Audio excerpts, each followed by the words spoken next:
السلام علیکم ورحمۃ اللہ وبرکاتہ۔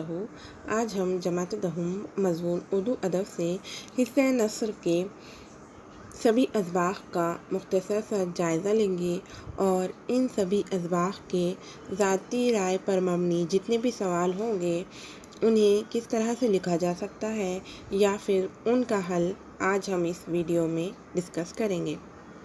سب سے پہلے ہم سبق نمبر 1 جو کہ حضرت سلیمان فارسی کا ہے اس کے بارے میں دیکھیں گے۔ حضرت سلیمان فارسی جو کہ ایک صحابی تھے، ان کے والد ایک مجوسی زمیندار تھے جو بعد میں ہرمز میں آباد ہو گئے۔ اسی گاؤں میں حضرت سلیمان رضی اللہ تعالیٰ عنہ پہلے اپنے مذہب سے مطمئن نہیں تھے۔ ایک دن گرجا گھر میں چلے گئے اور وہاں کے رسومات اور عبادات سے متاثر ہوئے۔ ایک عیسائی قافلے کے ساتھ وہ ملک کے شام چلے گئے۔ حق کی تلاش میں بھٹکتے ہوئے اموریہ پہنچے، جہاں کے راہب نے بتایا کہ عنقریب حضرت ابراہیم کا دین لے کر ایک نبی آئے گا۔ اس نے اس نبی کی نشانیاں بتائیں۔ وہ تلاش میں سرگردہ مدینہ پہنچے، کسی طرح حضور صلی اللہ علیہ وسلم تک پہنچ گئے اور اسلام قبول کر لیا۔ اس وقت حضرت سلیمان ایک یہودی کے غلام تھے۔ حضور صلی اللہ علیہ وسلم نے انہیں آزاد کرایا اور حضرت ابو درداء رضی اللہ تعالیٰ عنہ کا بھائی بنا دیا۔ حضرت سلیمان جنگوں میں شریک ہونے لگے۔ جب مشرکین مکہ اور یہودیوں نے مل کر مدینے پر حملہ کیا تو حضرت سلیمان کے مشورے سے مدینے کے گرد خندق کھودی گئی، اسی لیے اس جنگ کو غزوہ خندق بھی کہتے ہیں۔ طائف کی جنگ میں ان کے ایما پر منجنیق کا استعمال ہوا۔ حضرت ابوبکر رضی اللہ تعالیٰ عنہ اور حضرت عمر رضی اللہ تعالیٰ عنہ کے دور میں بھی انہوں نے کئی جنگی کارنامے انجام دیے۔ منجنیق یعنی کہ دور تک پتھر پھینکنے والے آلے کو بھی کہا جاتا ہے۔ حضرت عمر رضی اللہ تعالیٰ عنہ کے دور خلافت میں حضرت سلیمان رضی اللہ تعالیٰ عنہ مدائن کے ناظم اعلیٰ تھے۔ اس وقت بھی وہ اپنی محنت کی کمائی کھاتے تھے۔ موت کے وقت ان کے پاس ایک بڑا پیالہ اور ایک تسلا تھا۔ 80 برس کی عمر میں 33 ہجری میں وہ دنیا سے رخصت ہوئے۔ ان کا مزار مدائن عراق میں ہے۔ چلیے، یہ تھی مختصر سی تفصیل جو کہ حضرت سلیمان فارسی کے سبق کی تھی۔ چلیے آئیے دیکھتے ہیں اب اس سبق پر ذاتی رائے پر مبنی کون سی سرگرمیاں آتی ہیں۔ مصنف نے حق کی تلاش کرنے والوں کے بارے میں جو کچھ بیان کیا ہے اسے اپنے الفاظ میں لکھیے۔ یعنی کہ یہاں پر مصنف نے حق کی تلاش یعنی کہ حق سچائی کو بھی کہا جاتا ہے، سچائی کی تلاش میں جو لوگ سچائی کی تلاش کرتے ہیں ان کے بارے میں اس سبق میں کیا لکھا گیا ہے۔ وہ حق کی تلاش میں جو لوگ سرگردہ رہتے ہیں وہ در حقیقت اللہ کے نیک بندے ہوتے ہیں، کیونکہ وہ سچائی کی راہ پر چلتے ہیں، اس کی راہ پر ہر دشواری پر قابو پاتے ہیں اور آگے بڑھتے ہیں، اور کتنی ہی مصیبتیں آئیں وہ گھبراتے نہیں، تمام تر تکلیفوں کا مقابلہ کرتے ہیں۔ انہیں نہ دولت کی خواہش ہوتی ہے نہ عیش و آرام کے وہ خواہش مند ہوتے ہیں، وہ حق کی راہ میں بس چلتے چلے جاتے ہیں۔ اس بات کو ہم حضرت سلیمان فارسی رضی اللہ تعالیٰ عنہ کے حالات زندگی سے بخوبی سمجھ سکتے ہیں کہ وہ مجوسی خاندان میں پیدا ہوئے، اسی لیے مجوسیت کی تعلیم حاصل کی، لیکن وہ اس مذہب سے مطمئن نہیں تھے۔ حق کی تلاش میں وہ گرجا گھر جا پہنچے۔ گھر لوٹنے پر روداد سنائی تو والد سے ناراض ہو کر ان کو پیروں میں بیڑیاں ڈال دی۔ اس قید و بند سے بھی وہ گھبرائی نہیں اور حق تلاش جاری رکھی۔ حقیقت یہ ہے کہ حق کی تلاش کرنے والے جب تک حق کو پا نہیں لیتے وہ چین سے نہیں بیٹھتے۔ پھر آگے ہیں حضرت سلیمان فارسی کی جنگی حکمت عملی کے بارے میں اپنی رائے دیجیے، جس میں انہوں نے حضرت سلیمان فارسی جب تک یہودیوں کے غلام رہے وہ کسی اسلامی جنگ میں شامل نہ ہو سکے، لیکن جب انہیں آپ صلی اللہ علیہ وسلم نے معاوضہ دے کر آزاد کرا دیا تو وہ اسلامی جنگوں میں شامل ہونے لگے۔ یہی نہیں بلکہ انہوں نے اپنی جنگی صلاحیت۔ اب سبق نمبر 2 کی طرف چلتے ہیں، جو کہ ہے اپنے ہمسائیے سے، جسے کنہیا لال کپور نے لکھا ہوا ہے۔ اس مضمون میں کنہیا لال کپور نے ان لوگوں پر طنز کیا ہے جو اپنی جھوٹی شان دکھانے کے لیے بڑی بڑی باتیں کرتے ہیں۔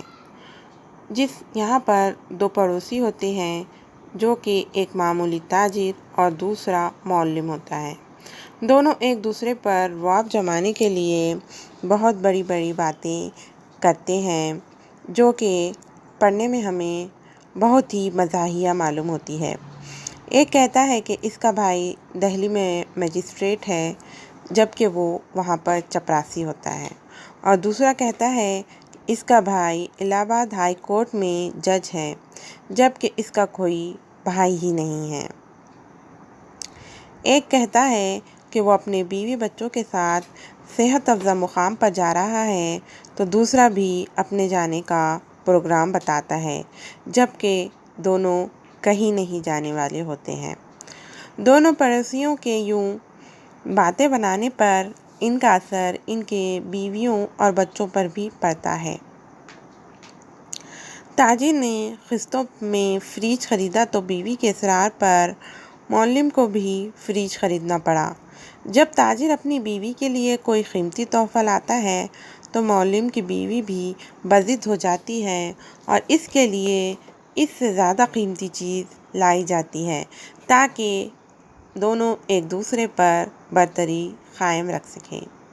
بچے بھی اس طرح سے بڑی بڑی باتیں کرتے ہیں کہ اس صورتحال سے تنگ آ کر آخرکار معلم کہتا ہے کہ آؤ ہم سمجھوتا کر لیں کہ ایک دوسرے پر رعب ڈالنے کے بجائے ہم ایک دوسرے کی عزت کرنا سیکھیں، تاکہ اس کا اثر ہمارے بیوی بچوں پر بھی پڑے اور وہ ایک دوسرے پر برتری حاصل کرنے کے بجائے ایک دوسرے کے ساتھ مل جل کر رہے، کیونکہ ہم آخرکار ہمسائے ہیں۔ چلیے اب دیکھتے ہیں اس سبق پر آپ کو ذاتی رائے پر اقتباس میں سے ہی کسی واقعے پر اپنی رائے دینے کے لیے کہا جائے گا، جس میں آپ اقتباس میں سے ہی کوئی ایک واقعے کو لے کر اپنی رائے پیش کر سکتے ہیں۔ آپ یوں کہہ سکتے ہیں کہ دوسروں کو نیچا دکھانے کے لیے جھوٹ موٹ کی بڑائی کرنا بالکل غلط ہے۔ اگر ایک جھوٹ بھی کھل جائے تو ایسے آدمی پر سے بھروسہ اٹھ جاتا ہے۔ اسی لیے انسان کو چاہیے کہ ایک دوسرے کی نظر میں بڑا بننے کے لیے جھوٹ کا سہارا نہیں لیا جائے۔ نمبر 3 کا جائزہ لیتے ہیں، جس کا نام ہے بھولا، جسے راجندر سنگھ بیدی نے لکھا ہے۔ بھولا اس افسانے کا ایک اہم کردار ہے۔ یہاں پر مایا ایک بیوہ عورت ہے جو بھولا کی ماں ہوتی ہے۔ اس کی بیٹی ہے اور ایک بیٹا جو کہ بھولا ہے۔ وہ اپنے سسر کے ساتھ رہتی ہے۔ اس کا بھائی ہر سال اسے راکھی بندھوانے آتا ہے۔ بھولا کو بابا روز کہانی سناتے ہیں۔ یہاں بھولا بابا اپنے دادا کو کہتا ہے۔ ایک رات تھکے ہونے کی وجہ سے کہانی نہیں سنائی۔ بھولا نے دوسرے دن کہانی سنانے کا وعدہ لے لیا۔ دوسرے دن دوپہر کے وقت بابا کہانی سنانے والے تھے کہ اچانک کام آن پڑا، اسی لیے وہ کہانی نہیں سنا سکے۔ بھولا ضد کرنے لگا تو بابا نے کہا کہ دن میں کہانی سنانے سے مسافر راستہ بھول جاتے ہیں۔ اس کی ذمہ داری بھولا پر ہوگی کہ اگر کسی مسافر نے راستہ بھول گیا تو اس کی ذمہ دار صرف اور صرف بھولا ہوگا۔ بابا نے بھولا کو کہانی سنائی اور اپنے کام سے باہر چلے گئے۔ وہ راکھی کا دن تھا۔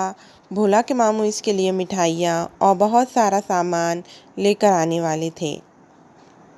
رات ہو گئی لیکن ماموں نہیں آئے۔ بھولا کو یاد آ گیا کہ دن میں کہانی سنانے سے مسافر راستہ بھول جاتے ہیں، اسی لیے ماں اور دادا کے سوتے ہی وہ لالٹین لے کر باہر نکل گیا۔ تھوڑی دیر بعد بابا کی آنکھ کھلی تو دیکھا کہ نہ تو بتی ہے اور نہ بھولا۔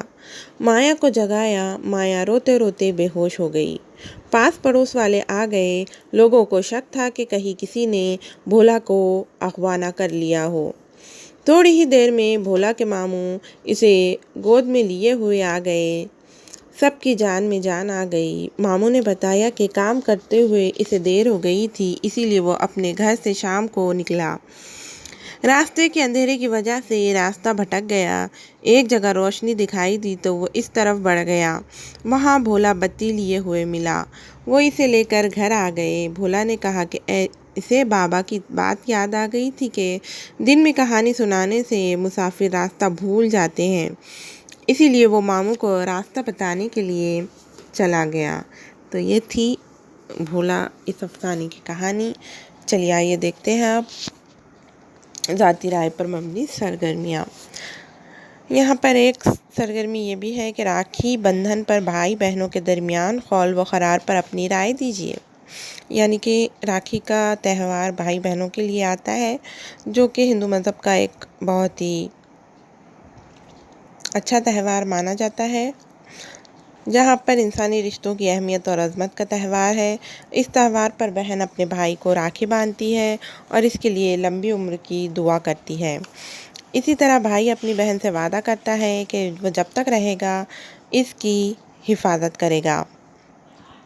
معمولی دھاگے سے وہ پیار بندھا ہوا ہے جو وقت اور حالات کے کسی طوفان سے بھی نہیں ٹوٹتا۔ راکھی مذہب کو نہیں دیکھتی۔ یہی وجہ ہے کہ جب مغل بادشاہ ہمایوں کی منہ بولی راجپوت بہن کی سلطنت پر کسی دشمن نے حملہ کر دیا تو اس نے ہمایوں کو راکھی بھجوائی۔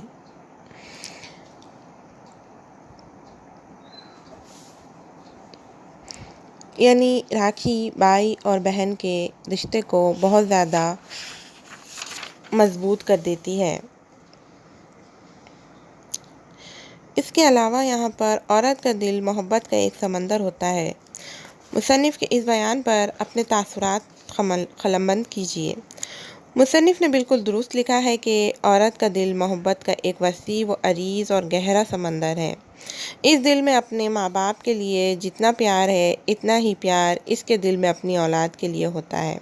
وہ اپنی بھائی بہنوں سے بھی محبت کرتی ہے، اسے اپنے شوہر سے بھی پیار ہوتا ہے، وہ اپنے سسرالی رشتوں سے بھی محبت کرتی ہے۔ یعنی کہ ایک عورت کا دل میں محبت کا ایک پورا سمندر ہوتا ہے۔ یعنی کہ ایک عورت جو ہوتی ہے اس کا دل بہت ہی موم ہوتا ہے۔ موم یہاں پر کیوں کہا جا رہا ہے؟ کیونکہ اس کا دل بہت زیادہ نازک ہوتا ہے۔ وہ اپنے دل میں ہر کسی کے لیے پیار، محبت، شفقت لیے گھومتی ہے۔ آپ اپنے اطراف کے ہی رشتوں کو دیکھ لیجئے۔ ماں ہو گیا، بہن ہو گئی، آپ کی ماں ہو گئی، خالہ ہو گیا، پھپھی، دادی، نانی، جتنے بھی رشتے عورت سے جڑے ہوئے ہیں یہ سب بہت ہی زیادہ محبت اور شفقت دینے والے ہوتے ہیں۔ بس یہی بات کو آپ کو اپنے الفاظ میں اس سرگرمی کے اندر قلمبند کرنا ہے۔ یعنی کہ جس طرح سمندر میں بے پناہ پانی ہوتا ہے اسی طرح عورت کے دل میں بے پناہ پیار ہوتا ہے۔ اسی لیے عورت کو محبت کی دیوی اور پیار کی مورتی بھی کہا جاتا ہے۔ اس کے علاوہ ہے دن کو کہانی سنانے سے مسافر راستہ بھول جاتے ہیں۔ اس بات پر اپنی رائے دیجیے۔ پرانے لوگوں کا یہ خیال ہے کہ دن میں بچوں کو کہانی سنائیں تو مسافر راستہ بھول جاتے ہیں۔ اس بیان کا کوئی حقیقت سے تو تعلق نہیں۔ ہو سکتا ہے بھولا کے دادا نے اسے بہانہ بنانے کے لیے یہ بات کہی ہو، لیکن انجانے میں وہ بات بھولا کے لیے سچ ثابت ہو گئی۔ اور اگر اس بات کو حقیقت کے طور پر ہم لیتے ہیں تو اس کا حقیقت پر کوئی تعلق نہیں ہے۔ اس کا کوئی سائنسی جواز ہمیں نہیں ملتا۔ پرانے لوگوں کی بہت سارے خیالات ہوتے ہیں اور یہ بھی ان میں سے ایک ہے۔ اس بیان کو سنجیدگی سے نہیں لینا چاہیے۔ میری رائے ہے کہ اس پر یقین نہ کیا جائے اور نہ ہی ایسی باتیں بچوں کے سامنے کہی جائے، کیونکہ اس بات کو سن کر بھولا رات کے اندھیرے میں اکیلے ہی نکل پڑا۔ یہ بات چھوٹے بچوں کے لیے بہت ہی زیادہ خطرناک ہو سکتی ہے۔ اس کے علاوہ کہانی سننے کے باوجود بھی بھولا خوش نہیں تھا۔ اپنے خیال کے مطابق اس کا سبب لکھیے۔ یہ جس دن کا واقعہ ہے، اس دن بھولا کے ماموں آنے والے تھے۔ بھولا نے بابا سے ضد کر کے دوپہر کے وقت کہانی سنی تھی۔ بابا نے کہانی سنانے سے پہلے کہہ دیا تھا کہ کہانی سنانے سے مسافر راستہ بھول جاتے ہیں۔ میرے خیال میں کہانی سنانے کے دوران اسے یاد آ گیا ہوگا کہ اس کے ماموں دوسرے گاؤں سے آنے والے ہیں۔